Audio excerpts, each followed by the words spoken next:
Sa muli po magandang araw sa ating mananonood. Dara at Kuya Rab alam na kung saan nakatira ang tatay nito kaya agad-agad nila itong pinuntahan.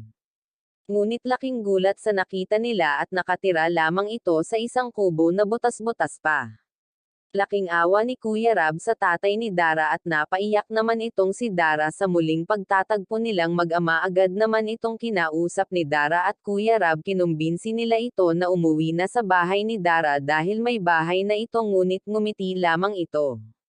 Alam na daw niya matagal na may bahay na si Dara, ngunit mas pinili na lamang niyang manahimik at huwag magpakita para umiwas sa mga basher niya.